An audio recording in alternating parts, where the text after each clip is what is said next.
Hello दोस्तों, आपका स्वागत है स्कॉलर एलाइट में। जो लोग ये वीडियो पहली बार देख रहे हैं तो उनसे रिक्वेस्ट है कि आप हमारे चैनल को सब्सक्राइब कर लीजिए ताकि जो भी वीडियोस मैं अपलोड करूंगा आपको नोटिफिकेशन के माध्यम से पता चलता रहे। चलिए स्टार्ट करते हैं। दोस्तों, आज हम यहाँ पर बात करेंगे भौतिक विज्ञान की, जिसके अंतर्गत आज हम पढ़ेंगे सरफेस टेंशन यानी कि पृष्ठ तनाव। पृष्ठ तनाव के बारे में जानेंगे, जो कि फिजिक्स का एक पार्ट है जिसके कारण बहुत सारी चीजें होती हैं और बहुत से क्वेश्चन उससे रिलेटेड जो है एग्जाम में आते हैं। 1 से 2 क्वेश्चन आ जाते हैं, जैसे कि मेनली रेलवे वगैरह में फिजिक्स का वेटेज ज़्यादा रहता है एसएससी में, तो वहाँ पर ये क्वेश्चंस जरूर आते हैं। बाकी हर एग्जामों के लिए इम्पोर्टेंट है, जिस भी एग्जाम में फिजिक्स पूछी जाती है, चाहे वो पुलिस का एग्जाम हो चाहे वो पीएससी का एग्जाम हो। तो यहाँ पर जो है एनसीईआरटी सार संग्रह लिया गया है, यानी कि एनसीईआरटी के कक्षा 6वीं से लेकर 10वीं तक की जो साइंस है उसको यहाँ पर कवर की जा रही है। तो चलिए स्टार्ट करते हैं। आज हम पढ़ेंगे पृष्ठ तनाव। देखिए, तो पृष्ठ तनाव को जानने से पहले हमको कुछ और चीजों के बारे में पढ़ना पड़ेगा, जैसे कि कई बल होते हैं, ससंजक बल होता है, असंजक बल होता है। इन सब चीजों के बारे में थोड़ा सा हमको जानकारी लेना पड़ेगा, क्योंकि ये जो बल होते हैं इन्हीं के कारण अणु जो होते हैं पदार्थों के एक दूसरे से चिपके होते हैं, अलग होते हैं। इनके बारे में हमको थोड़ा सा पहले जानकारी लेना पड़ेगा। चलिए तो बात करते हैं। एक ही पदार्थ के अणुओं के मध्य लगने वाले आकर्षण बल को क्या बोलते हैं? ससंजक बल बोलते हैं। तो ये जो है इंपॉर्टेंट है। इसमें क्वेश्चन कैसे बनेंगे मैं बताऊंगा। पहले बस आपको ये देखना है कि जैसे कोई भी पदार्थ है ना, एक ही पदार्थ के अणुओं पे, मान लीजिए एक पत्थर ही है, तो उसमें तो कुछ अणु तो है, अणु से ही मिलके बना हुआ है। तो उनके जो अणु होंगे, उनके मध्य, यानी कि सिर्फ एक एक अणु ले लो, तो उनके जो बीच में जो मध्य एक आकर्षण बल लगा रहता है, जिसके कारण वो चिपके रहते हैं, है ना, जिसके कारण वो चिपके रहते हैं, तो उनको बोला जाता है क्या? ससंजक बल बोला जाता है। ठोसों में ससंजक बल का मान अधिक होता है, जिसके कारण ठोसों का एक निश्चित आकार होता है। तो ये जो है एक क्वेश्चन ही बन जाता है कि ठोसों का आकार निश्चित क्यों होता है? ससंजक बल के कारण या फिर गैसीय, तो मतलब कुछ भी, ऐसे 4 आपको ऑप्शन दे देंगे, तो इसका आंसर ही जाएगा आपका ससंजक बल के कारण। देखिए क्यों। अब उनके अणु जो होते हैं उसमें ससंजक बल इतना ज्यादा होता है कि वो बिना किसी बाहरी फोर्स को लगाए वो अपने आप अलग ही नहीं होते। पत्थर को आप देख लो, वो हमेशा जिस स्थिति में है, मतलब जैसा उसका आकार है वैसा ही रहता है जब तक आप उसको हथौड़े से या फिर ठोक के पीट के उसको तोड़ो ना। तो यानी कि क्या मतलब, उनके अणुओं में ससंजक बल ज्यादा है। जैसे कि रेत है, अब रेत के 2 अणु को आप चिपकाओ, जल्दी वो चिपकता नहीं है ना। लेकिन जो पत्थर पहले से चिपका हुआ है, यानी कि उसमें तो ससंजक बल ज्यादा है, जिसके कारण से उसका आकार निश्चित है। तो आई होप कि ये पॉइंट आपको समझ में आया होगा। अब द्रव की बात करते हैं। ठोस में हमने ससंजक बल देख लिया, अब द्रव में ससंजक बल देखते हैं। तो द्रवों में ससंजक बल का मान बहुत कम होता है, जिसके कारण द्रवों का कोई निश्चित आकार नहीं होता है। यानी कि क्या हो गया कि द्रवों में ससंजक बल जो है एकदम समझ लीजिए नगण्य है, जिस कारण से आप उसके आकार को डिफाइन ही नहीं कर सकते। जिस पात्र में आप डालते हो जल का आकार वैसा ही हो जाता है। तो द्रवों में क्या हुआ? नगण्य, बहुत कम, बिल्कुल नहीं है, नहीं, बहुत कम है, ठीक है, बहुत कम। अब तीसरा पॉइंट जो है गैस के बारे में। गैस में मान जो है नगण्य होता है, यानी कि मान लीजिए होता ही नहीं है ससंजक बल गैस में, जिसके कारण से गैसों का विसरण यानी कि डिफ्यूजन जो है सबसे ज्यादा होता है। तो ये क्वेश्चन पाया जाता है, मतलब क्वेश्चन एग्जाम में आता है कि जो गैसों में विसरण होता है वो किस बल के ना होने के कारण होता है। तो उसका आंसर जाएगा कि उनके अणुओं के बीच में ससंजक बल का मान बहुत ही कम होता है। ठीक है, क्या होता है? बहुत ही कम होता है। अब हमने तीनों चीज में पढ़ ली, ठोस में पढ़ लिया, हमने द्रव में पढ़ लिया, और हमने गैस में पढ़ लिया क्या कि ससंजक बल होता क्या है। अब बात करते हैं आसंजक बल की। तो दोनों विभिन्न पदार्थों के अणुओं के मध्य लगने वाले आकर्षण बल को मतलब अब देखिए क्या बोल रहा है, 2 विभिन्न पदार्थों को। ससंजक बल क्या था? 2 सेम ही, मतलब एक ही पदार्थ के 2 अणुओं की बात की जा रही थी, ठीक है, एक ही पदार्थ के 2 अणु। अब यहाँ पे क्या है? 2 विभिन्न पदार्थों के बात की जा रही है, यानी कि एक मान लीजिए पत्थर है, दूसरा मान लीजिए पानी है, ठीक है, ये वाटर हो गया, ये स्टोन हो गया। तो इसका अणु अलग होगा भाई, स्टोन का होगा, ये वाटर का अणु वाटर होगा। तो इन दोनों के बीच में जो बल लगेगा, आकर्षण बल लगेगा, उसको क्या बोलते हैं? उसको बोलते हैं आसंजक बल। क्या बोलते हैं? आसंजक बल उसको यहाँ पर कहा जाता है। तो देखिए दोनों आपको याद रखना बहुत ही इंपॉर्टेंट है, क्योंकि जो यहाँ पर है ना, आपके असंजक बल से भी क्वेश्चंस आते हैं और ससंजक बल से भी क्वेश्चन आते हैं। देखेंगे हम क्वेश्चन किस टाइप के आते हैं। तो यहाँ पर देखिए ये डायग्राम जो बताया गया है ये मेनली वही है, इनके बीच में एक आकर्षण बल लगता है, इनके बीच में भी आकर्षण बल लगता है, लेकिन यहाँ पर ये जो है पृष्ठ तनाव ये द्रव का बताया गया है, जिस कारण से इस टाइप का आकार बनता है। तो ये आकार बनता है पृष्ठ अणुओं के पृष्ठ तनाव के कारण। इसको आगे हम डिटेल में देखेंगे, अभी हम पहले आसंजक बल को देखते हैं।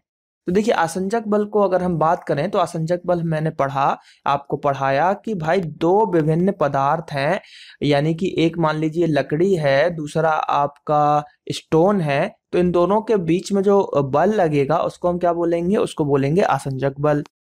अब देखिए क्या बोल रहा है यहाँ पर कि आसंजक बल के कारण ब्लैक बोर्ड पर चौक से लिखने पर अक्षर उभर आते हैं। ब्लैक बोर्ड है, ठीक है, क्या है, ब्लैक बोर्ड है, उस पे आपने चौक से लिखा, चौक से लिखा तो उस पे ये लिख गया। तो क्यों लिख गया, क्यों भाई, बोर्ड तो आपका या तो वो बोर्ड आपका पत्थर का था या फिर किसी और चीज का था, ग्रीन बोर्ड अगर है तो, या व्हाइट बोर्ड है तो वो कार्ड था, और दूसरा आपने किसी और चीज से लिखा। तो भाई चौक से लिखा, चौक एक चूना है, तो चूना अलग था, स्टोन की कैटेगरी में था, और ये बोर्ड अलग था, दूसरी कैटेगरी में था। तो ये क्या हुआ कि एक दूसरे पे चिपक गए। तो कैसे चिपके, आसंजक बल के कारण, जिस कारण से आप लिखना ये संभव हो पाया। ठीक है, बोर्ड पर चौक से, ये क्वेश्चन एग्जाम्पल सीधे दे देता है कि ब्लैक बोर्ड पर चौक से लिखने पर अक्षर उभर जाते हैं, बताइए क्यों। ऑप्शन आसंजक बल के कारण, सासंजक बल के कारण, और भी 3-4 ऑप्शन रहेंगे। तो ये सीधे क्वेश्चन ही बनते हैं, ये एनसीईआरटी के इसलिए मैं कवर करा रहा हूं क्योंकि उसका हर एक पॉइंट इंपॉर्टेंट है, हर पॉइंट पे क्वेश्चन एग्जाम में बन जाते हैं।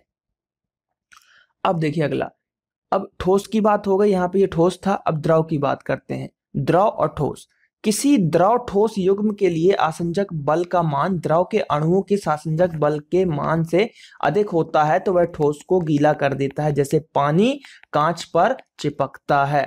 यानी कि देखिए कहने का मतलब क्या बोला गया कि जब किसी द्रव ठोस युग्म मान लीजिए एक कांच है, एक ग्लास है, और ये हो गया आपका वाटर, ठीक है, ये युग्म हो गया भाई। अब के लिए आसंजक बल का मान द्रव के अणुओं के ससंजक बल के मान से अधिक होता है, यानी कि ये द्रव है, इसका जो ससंजक बल है, इसका जो ससंजक बल है उसका मान, ठीक है, ससंजक बल के मान से अधिक, यानी कि ये छोटा होगा किससे, इसके आसंजक बल से।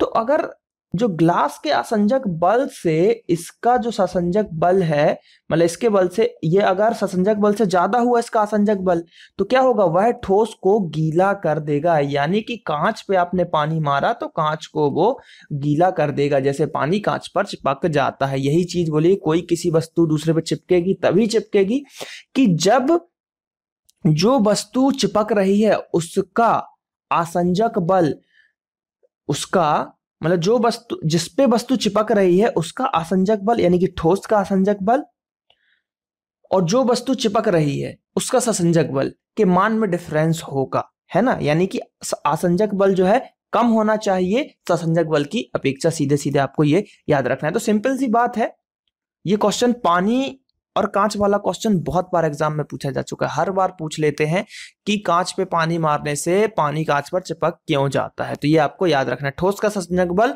द्रव के अणुओं के जो ठोस का आसंजक बल द्रव के ससंजक बल के मान से अधिक होगा। जब द्रव ठोस युग्म के लिए आसंजक बल का मान द्रव के अणुओं के ससंजक बल के मान से कम होता है तो द्रव उस ठोस को गीला नहीं करता, जैसे कि पारा कांच पर नहीं चिपकता। वही चीज हो गई, यहां पर क्या हुआ कि जो ठोस था उसका जो आसंजक बल था वो क्या हो गया, कम हो गया द्रव के ससंजक बल से। तो यहां पर क्या हुआ, ये हो गया ठोस कांच, और द्रव में कौन हो गया, पारा। तो इसलिए कांच में जब पारा आ जाता है तो वो चिपकता ही नहीं है। ये क्वेश्चन भी एग्जाम में पूछे जा चुके हैं, मेनली रेलवे में ये क्वेश्चन बहुत बार पूछा जाता है, ये कांच वाला, पानी वाला भी और पारा वाला भी। तो ये आपको याद रखना है। आई होप कि ये क्लियर हो गया होगा आपको। चलिए अब हम थोड़ा सा पृष्ठ तनाव की बात करते हैं, द्रव के अंतर होता क्या है। देखिए यदि प्रत्येक द्रव का स्वतंत्र पृष्ठ सिकुड़कर न्यूनतम क्षेत्रफल ग्रहण करने की प्रवृत्ति प्रदर्शित करता है, कोई भी द्रव हो उसका स्वतंत्र पृष्ठ सिकुड़कर यानी कि अपने आप को छोटा करके एक क्षेत्रफल ग्रहण करने की प्रवृत्ति रखता है या करता है, तो द्रवों की इस प्रवृत्ति के कारण उनका स्वतंत्र पृष्ठ तनी हुई झिल्ली की भांति व्यवहार करता है। कैसी करता है? तनी हुई झिल्ली की भांति व्यवहार करता है। द्रव के स्वतंत्र पृष्ठ पर विद्यमान इस तनाव को ही सरफेस टेंशन या फिर पृष्ठ तनाव कहते हैं। क्या कहते हैं? पृष्ठ तनाव कहते हैं। दूसरे शब्दों में किसी द्रव का पृष्ठ तनाव वह बल है जो उस द्रव के पृष्ठ पर खींची गई कल्पित रेखा की एकांक लंबाई पर रेखा के लंबवत तथा पृष्ठ के स्पर्श रेखावत कार्य करता है। ठीक है, पृष्ठ तनाव वही होगा। देखिए क्या होगा, जैसे कि वही बारिश के बूंद का हम लेते हैं, जैसे बारिश का बूंद है, ठीक है, तो जैसे ऊपर से ये नीचे गिरता है तो यहाँ पर देखिए वही चीज जो पीछे डायग्राम था, ऐसा कुछ शेप बनता है ना, ये वाला शेप, ये खिंचा हुआ झिल्ली टाइप का आपको दिखता है। तो ये जो बनता है ना, ये पृष्ठ तनाव के कारण ही एक दूसरे को जब ये खींचते हैं स्वतंत्र रूप से तो एक झिल्ली की तरह बन जाता है। और इसी को हम बोलते हैं कि यहाँ पर जो तनाव लग रहा है एक दूसरे अणुओं के बीच, एक दूसरे के बीच जो तनाव लगता है उसको हम क्या बोलते हैं? सरफेस टेंशन बोलते हैं या फिर पृष्ठ तनाव बोलते हैं। देखिए एक बहुत ही फेवरेट क्वेश्चन है एग्जाम का जो पूछा जाता है कि बारिश की बूंद जो है गोलाकार क्यों हो जाती है? गोलाकार क्यों हो जाती है? तो उसका आंसर जाता है सरफेस टेंशन के कारण। तो ये याद रखिएगा, ये 2-3 ही क्वेश्चन बनते हैं इस पे, वही कांच और पारा वाला, कांच पानी वाला, और आपका एक ये बारिश की बूंद वाला पृष्ठ तनाव से। यही 2-3 क्वेश्चन बनते हैं जो इंपॉर्टेंट है। यदि रेखा की लंबाई पर F बल कार्य करता है तो पृष्ठ तनाव क्या होगा? T बराबर F/L। ये इन्होंने पृष्ठ तनाव बताया कि अगर जब रेखा की लंबाई पर जो है F बल कार्य करेगा। पृष्ठ तनाव का मात्रक जो कि इंपॉर्टेंट है न्यूटन प्रति मीटर या फिर न्यूटन मीटर इनवर्स हम कर सकते हैं इसको, क्योंकि ये ऊपर जाएगा तो -1 होगा, जैसा कि मैं बीमीय सूत्र में बता चुका हूं। यदि किसी द्रव पृष्ठ के क्षेत्रफल में कुल वृद्धि डेल ए करने के लिए W कार्य करना पड़े तो द्रव का पृष्ठ तनाव T जो है हो जाएगा W/डेल A होगा। जहां पर डेल A 1 हो तो T बराबर W हो जाएगा। तो ये चीजें बताई गई हैं, ये आपको इक्वेशन याद नहीं रखनी, एग्जाम में नहीं पूछेगा। एग्जाम में जो पूछेगा वो पृष्ठ तनाव का मात्रक पूछेगा, वो है आपका न्यूटन प्रति मीटर। नियत ताप पर द्रव के जो भी ताप होगा नियत ताप पर द्रव के स्वतंत्र पृष्ठ के क्षेत्रफल में एकांक वृद्धि करने के लिए किया गया कार्य द्रव के पृष्ठ तनाव के बराबर होता है। इस आधार पर पृष्ठ तनाव का मात्रक जो होगा क्या होगा? जूल मीटर स्क्वायर हो जाएगा। यानी कि क्या हो रहा है कि किसी द्रव के स्वतंत्र पृष्ठ के क्षेत्रफल में एकांक वृद्धि किया जा रहा है। कब? नियत ताप पर वृद्धि की जा रही है, नियत ताप पर, एकांक क्षेत्रफल पर। तो उसके लिए जो किया गया कार्य होगा वो द्रव का जो पृष्ठ तनाव होगा उसके बराबर हो जाएगा। ये चीजें यहाँ पर बोली गई हैं, तो ये आपको याद रखना है। यहाँ पे कार्य किया जा रहा है इसलिए यहाँ पर जो है जूल आ गया, जूल प्रति मीटर स्क्वायर। अब थोड़ी सी जो पॉइंट है ये इंपॉर्टेंट है, इस पे क्वेश्चन बने हुए हैं और आगे भी बनेंगे। द्रव का ताप बढ़ाने पर पृष्ठ तनाव कम हो जाता है। क्वेश्चन यही बनेगा, द्रव का ताप बढ़ाने पर क्या होता है? तो पृष्ठ तनाव कम हो जाता है। और क्रांतिक ताप जो होता है, क्रांतिक ताप जो होता है उस पर वह शून्य हो जाता है। मोस्ट IMP फैक्ट इस वीडियो का सबसे ज्यादा इंपॉर्टेंट, कि अगर आप द्रव का ताप बढ़ा देते हो तो पृष्ठ तनाव पर क्या प्रभाव पड़ेगा? पृष्ठ तनाव पर प्रभाव पड़ेगा कि वह कम हो जाएगा, और क्रांतिक ताप पर वह शून्य ही हो जाएगा। तो क्वेश्चन आता है कि पृष्ठ तनाव कहां पर शून्य हो जाएगा? तो वो होगा क्रांतिक ताप पर। दिए हुए आयतन के लिए गोलाकार आकृति, किसी दिए हुए आयतन के लिए गोलाकार आकृति के पृष्ठ का क्षेत्रफल अन्य आकृतियों के पृष्ठ के क्षेत्रफल से कम होता है। इसी कारण वर्षा की बूंदें गोलाकार हो जाती हैं। यानी कि वही कि आपका अगर स्क्वायर फॉर्म में कोई चीज है तो उस पे पृष्ठ तनाव ज्यादा लगेगा, लेकिन गोलाकार पे पृष्ठ तनाव जो है कम होगा। इसलिए जो है बारिश की बूंद ऊपर से नीचे गिरते गिरते गोलाकार हो जाती हैं, ताकि जो है वो वायु को ज्यादा अच्छी तरीके से काट सकें। साबुन, डिटर्जेंट आदि जल का पृष्ठ तनाव कम कर देते हैं, तब वे मैल में गहराई तक चले जाते हैं। क्या करते हैं? पृष्ठ तनाव कम करते हैं। तो ये क्वेश्चन भी पूछा जा चुका है कि साबुन और डिटर्जेंट जो है जल में अगर डालते हैं तो जल का पृष्ठ तनाव बढ़ जाएगा कि जल का पृष्ठ तनाव कम हो जाएगा। तो यहाँ पर उसका पृष्ठ तनाव कम हो जाता है। साबुन के घोल के बुलबुले बड़े इसलिए बनते हैं कि जब जल में साबुन को घोलकर उसका पृष्ठ तनाव कम हो जाता है। वही साबुन के घोल के बुलबुले बनाए जाते हैं तो बड़े बड़े इसलिए बन जाते हैं क्योंकि जल जो है उसका पृष्ठ तनाव पहले ही कम कर दिया गया है। गरम सूप स्वादिष्ट लगता है। गरम सूप स्वादिष्ट लगता है क्योंकि गरम द्रव का पृष्ठ तनाव कम होता है, वह जीभ के ऊपरी भागों में अच्छी तरह फैल जाता है। वही चीज हुआ कि भाई आप गाढ़ा सूप जीभ पे आपने डाला तो आपको स्वाद समझ में नहीं आया, वो यहीं के यहीं रह गया, इसी हिस्से पे रह गया। तो भाई सूप अगर मीठा होगा तब ना समझ में आएगा, नहीं तो कुछ समझ में ही नहीं आए। लेकिन गर्म सूप आपने डाला और तुरंत पूरे जीभ में फैल गया तो उसका जैसा भी स्वाद था वो आपको समझ में आ गया। अगर कड़वा था तो कड़वा लगा, मीठा था तो मीठा लगा, जैसा भी स्वाद था, तीखा था, खट्टा था, वो सब आपको समझ में आने लगा। तो इसलिए जो है पृष्ठ तनाव गर्म करने पर उसका कम हुआ और आपको अच्छा लगा। पानी पर मच्छरों के लार्वा तैरते रहते हैं, परंतु पानी में मिट्टी का तेल मिला देने पर उसका पृष्ठ तनाव कम हो जाता है, जिससे लार्वा पानी में डूबकर मर जाते हैं। वाटर है, मच्छर ने अंडे दिए, वो ऊपर तैर रहे हैं लार्वा, ठीक है। ये चीज हमने बचपन से सुना है, यार वहां मच्छर बहुत ज्यादा है, जाके मिट्टी का तेल डाल दो मच्छर मर जाएंगे। लेकिन हमने आज तक समझा क्यों मिट्टी का तेल ही या क्यों जला हुआ ऑयल ही क्यों?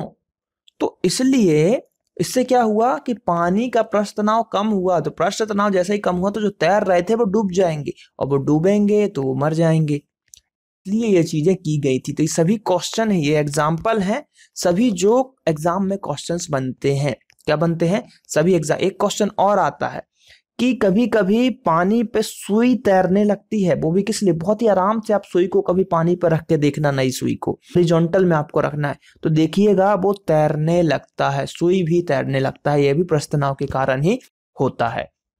तो ये सब क्वेश्चन जो है एग्जाम में पूछे जा चुके हैं। तो आई होप कि ये पृष्ठ तनाव का वीडियो आपको अच्छा लगा होगा। इसमें जितने भी पॉइंट इंपॉर्टेंट थे वो मैंने कवर कर दिए हैं एनसीईआरटी से रिलेटेड। तो पृष्ठ तनाव पे इससे बाहर क्वेश्चंस आने की बिल्कुल संभावना नहीं है। मात्रक पूछा जाता है, वर्षा वाला एग्जाम्पल पूछा जाता है, और ये एक दो चीजें जो मैंने बताई वो भी एग्जाम में पूछी जा सकती हैं। तो आई होप कि वीडियो अच्छा लगा होगा। तो वीडियोज को लाइक कीजिए, कमेंट कीजिए। मिलते हैं हम और ऐसे फिजिक्स के वीडियो के साथ। Thank you. जय हिंद, जय भारत।